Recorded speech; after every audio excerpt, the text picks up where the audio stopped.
Hi, folks. Welcome to another Coffee Talk. Today we have the star of the show, Selling the City, Eleonora Srugo, with us. Eleonora, welcome to Coffee Talk. Thank you. I'm excited. About time. So I listened to some of the other podcasts you've done since the show came out.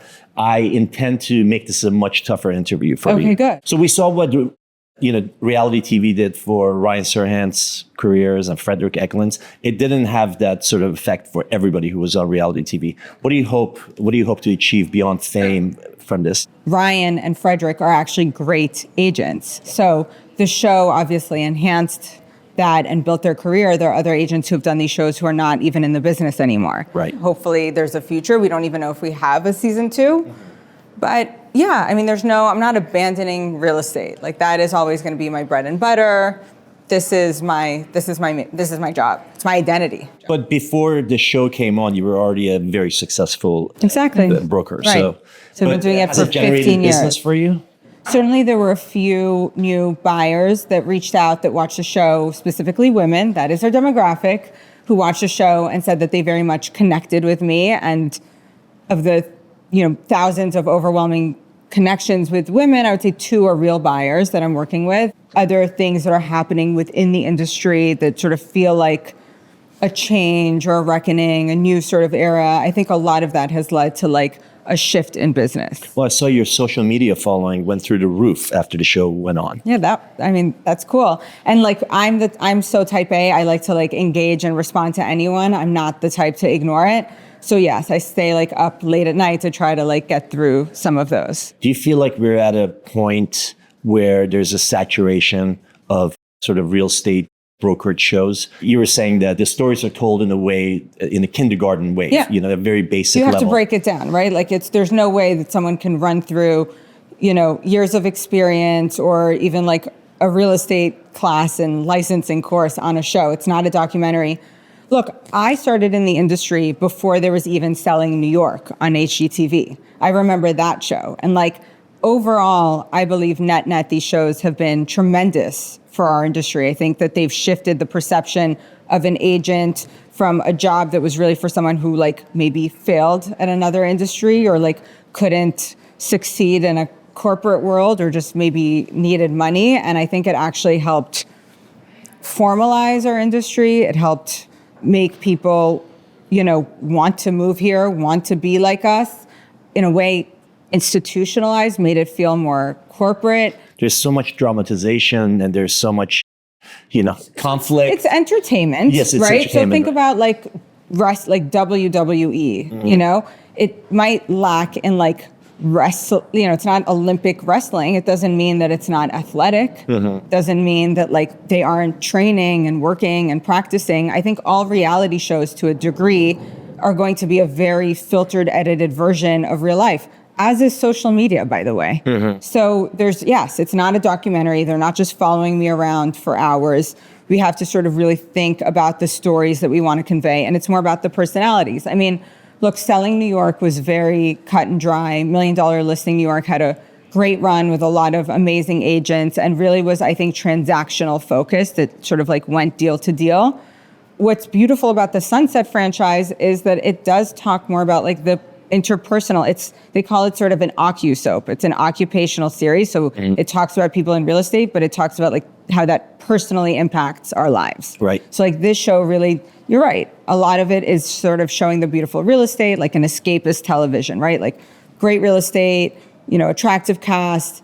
But really what you want to, think about is what entertains people is the ability to connect with them. So we speak about like money issues, fertility issues, right? Those are the things that affect people in our industry, but probably people in a lot of other industries, and that's how they can relate. I don't watch reality TV shows. One of the things I did notice about your show is that your team looks like a group of assassins, right? Like cool looking, well-dressed assassins. Did you sort of put this team for the show, or do they really exist?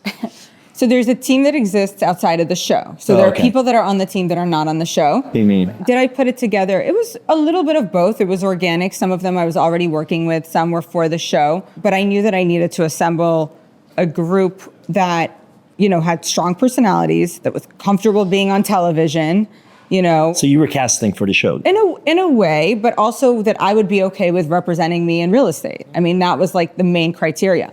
I interviewed a lot Right. of people. How big was your but team? a few of them were already there before. So I had like three before, plus my sort of operations person who's been with me for years.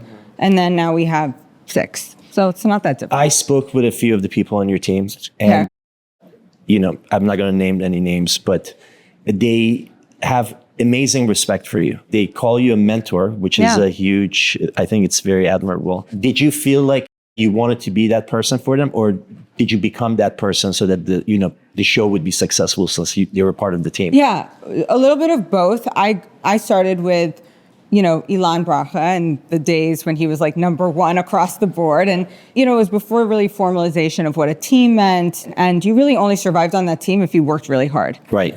I believed at the time when I started that it was like an apprenticeship, sort of like anyone starting as an analyst in a finance job. You were going to work till 2, 3 in the morning, and then eventually like it'll pay off and you'll make the big bucks. So it didn't matter to me. I talk about it in the show that I didn't make much money. It didn't matter that I didn't make much money to me. Like I felt like I was learning and absorbing and I was a sponge.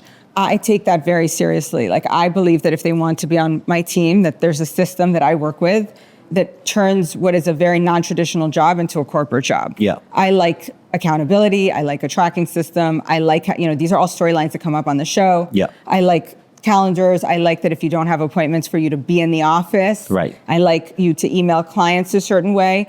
To me, they're representing me. So those values are, sort of pillars of how I operate.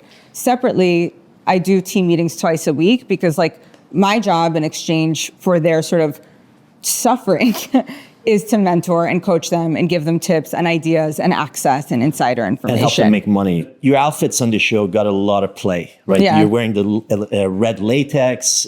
You always dress to the nines. The whole team always. Sky high heels. Yes. It's platforms. Which I appreciate, and I think you guys always look great. I always try to look my best too. Some people commented online that, you guys are over-sexualizing the sort of the industry and the business. Do you dress that way when you go to regular showings? The short answer is no. There are a few components here. Selling Sunset, which is our parent show, we're a spin-off of that show, is really known for the fashion. So I knew that we had a legacy to live up to. Aside from that, there's a certain level of respect that I have for my job and my business. And there were things that I knew were boundaries for me. So I was very meticulous and specific about what I would be comfortable wearing in front of a client in a real estate scene, what I would be comfortable wearing at an office scene, and what I'd be comfortable wearing in a social scene. So when I'm socializing out at night, I maybe showed a little more skin, I was more revealing, I sure was sexualized because I'm a woman and I'm allowed to have a sexual component to my life, but certainly not in any of the real estate scenes. Even that red latex, I'm completely covered, but it was a way for me to add texture, fun, excitement, and still sort of be sexy while keeping my modesty. I will give on this. I definitely don't wear those sky-high heels. I wear them at night. I'm short. I like to be tall, and the platforms are actually more comfortable. Right. But no, when I'm out with buyers, of course not. I mean, I'm wearing sneakers usually. I'm actually not even wearing my designer sneakers because, like, if you're on a construction site, those will get ruined completely. And I mean, there has to be a balance to it too for you, because obviously you're showing around, at the level that you're selling, you're showing a lot of couples, right? I'm not averse. I've been in compromising situations before. I'm not a married woman. I'm a single woman. So yeah, of course, my priority, you're right, buyers are usually not singular. There's always a dynamic, whether it's a parent and a child or a couple. You don't want to sexualize yourself ever to sell real estate. I don't think it's cute or funny. I don't like I'm always closed. That doesn't fly with me at all. But to deny that we are attractive or sexual or feminine is also not something that I'm comfortable with. Right. I mean, for a long time, actually, when I was starting in the business, I think I dressed a little, frumpier, or I didn't maybe do as much glam, but that's mostly because I was younger. Mm-hmm. Now that I've established myself for everything else, I think I've proven myself, I've proven my intellect, my ability, close deals, have the credentials, the rankings.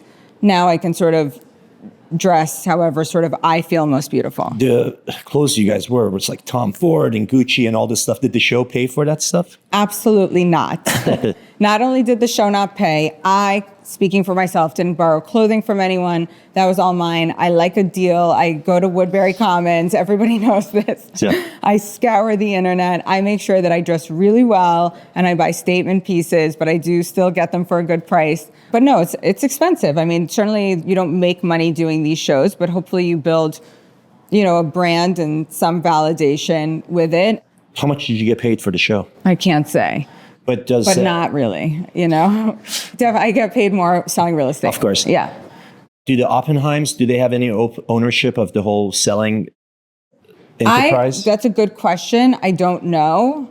Look, it's their company, it's their office, their set, but I don't know. I think it's mostly the production company. But I will say for them, they have built something that now has expanded to different markets. Still in California. I think they have an office in Cabo too, like a satellite office. Mm-hmm. And they were great. They were incredibly kind and supportive, and they were excited. They don't have any stake in my show other than to be incredibly supportive. And I just went to Los Angeles. I met with them. I showed with them. We had a great time. Yeah. And I hope that if we get a season 2 that you'll see them on the New York show too. Hey, we're going to find out that you have a second season in April. I think it should be around April. In April. Netflix is very tight-lipped about this stuff, as you know. But that's sort of when we're expecting it. If there is a second season and you had a choice, would you prefer to have an unfiltered version of what the business really is like, or this sort of dramatized? I like the dramatized for TV. Yeah. I'm a consumer of reality TV. On my social media, I'll show you the real version. You can see that I'm at the office in sweatpants someday. You can see that some days, I walk into an apartment and there was a party or water damage and I'm cleaning up for an hour before showing or photography. I like to show that. I like to sort of burst that bubble. And I accept that that's the reality, that is the reality. And I talk about that on the show. I harp on that with the women on my team, right, that it is not easy or glamorous. However, as a consumer of reality TV, you want to go and I don't think people want to watch me in sweatpants, swatting roaches in a walk-up. Right. I don't think. I don't know. Maybe on another show, but not this one. I think on this one, people want to see the extravagant real estate and these crazy prices. And so many people have reached out to me and been really? That's the price, that $65 million penthouse that Steve is showing? They're just astounded by the real estate here. These scenes and the episodes are so carefully curated to some degree. Do you feel because you don't really have much agency on how they're edited, right? No, zero. You're just out there and the producers edit however they want to edit it. Yeah. Do you feel the scrutiny that's placed on you guys, the people on camera? There are ways that editing theoretically could linger on your face a little more, or, put in, maybe I made a scowl instead of a smile and sort of do things a little differently. But no, I do. I feel like I was very in control of my own story and what I was willing to say. And then we take some hits for it. In episode 1, one of the agents says, oh, now we're offering 5% commission at this building. And I say, I don't really care about commission. And then I got heat for saying that I don't care about the commission. I'll take the heat. So right, if they want to call me a politician for throwing that out there, I'll take the heat. That's the fun banter of these shows. Yeah. Yeah. Do you feel that at any point throughout the show you were sort of represented unfairly for the sake of entertainment? Never. By the way, production has a very difficult job for a season 1 show. They need to present a set, a stage. They need to introduce 8 new characters, have a little bit of character development. It's not easy. And especially on our show, it's not just one team or one company. So it's sort of a mishmash of the structure of $1 million listing and Sunset and it's a mishmash. It actually, our show sort of captures the entire landscape or ecosystem. So there's a lot to put out there. They had a very tough job. So I was pretty happy with everything. I mean, certainly at one point they had the camera lingered a little too long when I was looking at Justin, and I can promise you I was not looking at him for more like that. I was probably looking at something else. Justin is somebody you had a relationship with on the show or before the show? Years ago, not a relationship, just a friendship. But no, he's an agent at Elliman that I've worked with for 11 years. So we're good friends. But yes, I definitely was not looking at him. I was probably looking at like the guitar player, you know? Right. Did you notice sort of a cultural shift in the industry, especially at Elliman, after the whole Alexander Brothers scandal? I don't know that they, to me, were any part of the culture. I think in general, all real estate companies have had to adjust to sort of a new normal.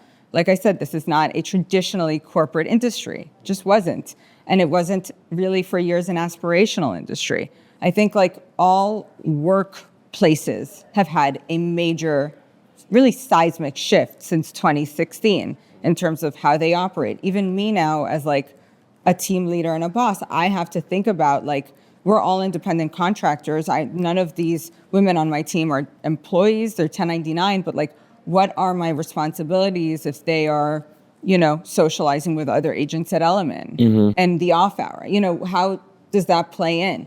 I think in general, Do you have policies about that with your team? I do. Some that I get a lot of flack for, right? Some that they think are a little too stringent, but it's tough. Who am I, right? We just have I'm not their boss. I mean, we have a relationship. Again, they're not employees. They don't get benefits. But they're still under your team. They represent your brand. They're still under my team and they represent me. So that's sort of my only argument for sort of enforcing control. And that's like, I think people really forget that at Elliman is like, none of the agents are employees of the company or were. So the relationship was very distantly connected. I'm a loyalist. I have never left Elliman. It's where I started. It's where I plan to complete my real estate career. I like the culture. To me, it aligns culturally with me and also for the time being, but also I think it's the most well-rounded of all the firms in terms of like a little bit of a national reach, a little bit of a global reach, ability to do new development in a hybrid model, and then like a very dominant resale business. Going back to the Alexanders again, one of the things that people keep saying is that it was like a well-known sort of a thing. And then when I talked to other people, they were like, I had no idea, they were good looking, they were rich. Why would they need to, were those rumors? So I was at their office and I can say with certainty, it was not a well-known thing or ever discussed in the office or at any work or Douglas Elliman event. But if you're asking me separately as a Jewish girl who grew up in New York City and went to a college with many of their friends, obviously I'd heard about like what happened in high school. You had heard about that? I knew in college. Yeah. So this is before, again, unrelated to my firm, unrelated to my work in real estate. There's, No. Have you heard the term Jewish geography? No. Okay. I grew up in Manhattan, but in the circle of like Miami, Long Island, you go to schools like Syracuse, BU, Hofstra, whatever. None of us were in real estate when I had heard this. Right. Or even really in New York. Right. So, yeah. But look, my personal assessment, and I'm only speaking for myself, was that like whatever had happened, whether that article was real or not, was like not kosher. Right. So I just never personally socialized with them. Right. But no, I was because of that, because you were worried there was smoke. I wasn't worried. I just wasn't my thing. Yeah, was a little like whatever. But it had absolutely nothing to do with like my professional relationship with them. I've had listings with Tal over the years. Everything was very copacetic at the office, professional, and absolutely, I had never heard anything like that. What's been the response from your family and coworkers since the show happened? The response has been really tremendous and amazing and overwhelming. And look, in the context of what we just spoke about, like there is a great era right now and a beautiful opportunity to give a platform to women in real estate. Friends, family, other women in all businesses around the world have reached out. But what has meant the most to me is like the tried and true agents who like the show, aside from one who will complain no matter what, but we'll still do deals together. Who's that, Leonard Steinberg? Yeah, I mean, I can't win with him. Yeah. I tried, by the way. He really thinks the shows are like eroding the character of the industry. I think he's got to take the good with the bad. I think it also makes a lot of people like give a lot more respect to the industry. I think overall the industry has gained respect through these shows.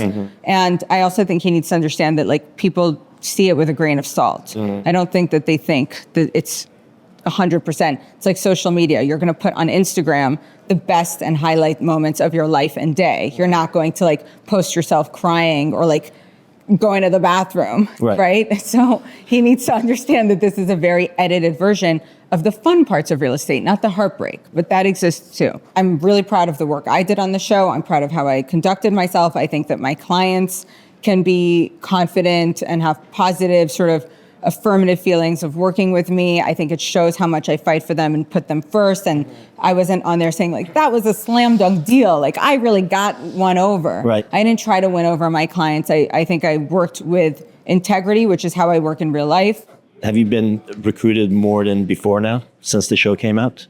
Not so much since the show, but more that everyone knew that I was incredibly loyal to Howard. So maybe they thought that a change in leadership would be an opportunity. Because they went as soon as Howard stepped down, they went after the agents and started recruiting. I'm sure very they hard. have, yeah. And I also have just been very vocal with anyone that I've ever spoken to that like, don't ever reach out to me unless Howard's not here. Yeah. So I think like they took that as an opening. But I really like, it's just a few months in, I haven't spent much time with Michael, but I think he's great. Yeah. What are the sort of the offerings that they give you to lure you over? I don't go that far yet. So they don't say, hey, we're going to write you a check and we're going to give you this much in marketing?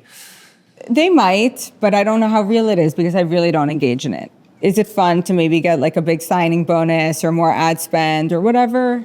Sure, but that's me thinking about myself and not like what I can actually offer to others. So Steve Gold, who's on your show, he was on $1 Million Listing before. Right. Did he have any tips for you? Any sort of pitfalls to avoid? Or did you go to Frederick or Ryan Steve, or anybody else? So I did. I went to, I spoke to obviously Jason, Brett. I spoke to Frederick. I'm very close to Michael Lorber. We were partners. We had a team together for 3 years. And Steve, and actually other friends who've been on other reality shows like The Real Housewives of New Jersey. So a lot of them gave me a lot of great advice just about like navigating the relationships between, you know, the network and the producers and understanding how to conduct myself. So what's an example of that? I had one friend who had been on a show on MTV for The Challenge. It was a different type of show, but there was a lot of like encouragement of drinking and things like that.